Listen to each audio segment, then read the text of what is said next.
Hey guys, how you doing? My name is Chris Van Buskirk. Today for my EMS topic, we're going to talk about surgical crikes. Surgical crikes are a type of advanced airway placed as a last resort for patients that have an obstruction due to foreign body, trauma, probably more commonly for anaphylaxis. If a person's throat closes up due to anaphylaxis, it's one of the only ways you're going to get a tube in them. Like I said, it's a last resort when other airways won't work. It's one I hope to not have to do in my 19 years, but it's one you got to practice because when it's needed right now, immediately. There's no dilly-dally in it. You only have a couple minutes that you can go without air. So it's very important to know what you're doing and know how to do this procedure. One that doesn't often get used in our line of work, but obviously it's all the more reason you need to be proficient at it and practice. So one of the first things you need to do, PPE, obviously. You want to have gloves, mask, eye protection, trauma sleeves, everything you could think of, man. This is a very invasive procedure. You're actually breaking the skin. You're using a scalpel to create an airway. It's a very invasive procedure, and you need to protect yourself, protect the patient from infection. Proper PPE. Position your patient. Obviously, you want them to be supine. It'd be a hell of a lot harder to go through the back if you had the patient laying prone. So have him laying on his back, neutral position. You're going to want to locate the landmarks. If you remember from medic school, my instructor used to say hill, valley, hill.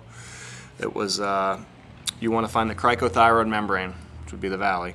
It's located between the thyroid cartilage top and the cricothyroid cartilage just below.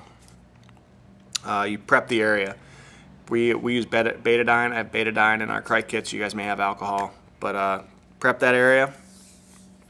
Make sure you have everything set up. You want to have your entire cric kit ready to go, just like you would do if you're doing an ET tube or you're doing any other procedure. You want to have everything ready, set up for you, so you're not fumbling around waiting on stuff while you're after you make the incision. So have everything set up, prepped, ready to go. Suction, the scalpel, obviously. Betadine, you're going to need your tubes. I would have some 4-bys just in case there's going to be a minimal amount of bleeding, but there's still going to be some bleeding. So 4-bys and a means of securing the tube. So this is all things you need to think about having in your cric kit and having ready to go when you're ready to do it. So the first thing you're going to want to do after you've located the landmarks and you've prepped the area, you're going to want to make a small vertical incision through the superficial tissue. Spread that tissue with your hemostats, and then you'll locate the cricothyroid membrane.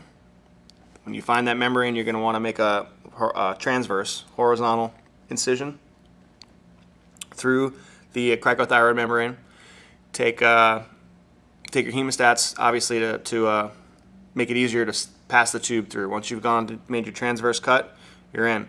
Take your tube. And our SOPs dictate we can use a 5.5 or a 6.0 cuffed or uncuffed tube. Yours may say something different.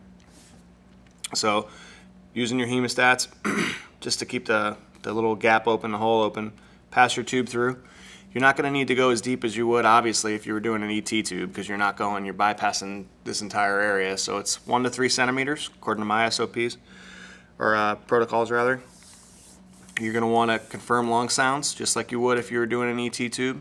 ETOH, proper placement. So run through just like you would if you were doing a regular tube. Confirm placement. You're going to want to secure it. Whatever means, there's numerous means of securing tubes out there, whatever ones you guys choose to use. The indications I spoke about earlier for doing the crics are, like I said, traumas, anaphylaxis, probably most common. Contraindications in my protocols, yours may be different. Children under 12, their airways aren't as developed, and you can't do it in a kid. So I've read some studies where in hospitals it's less than 5. Some of them are 8 years old, but according to my protocol, it's 12 years old.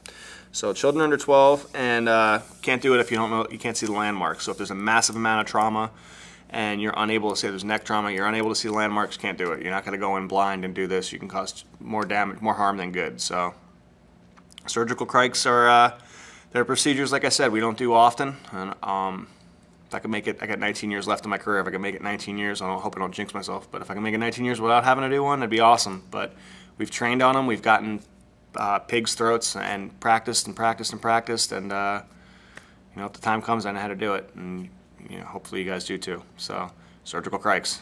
Thanks.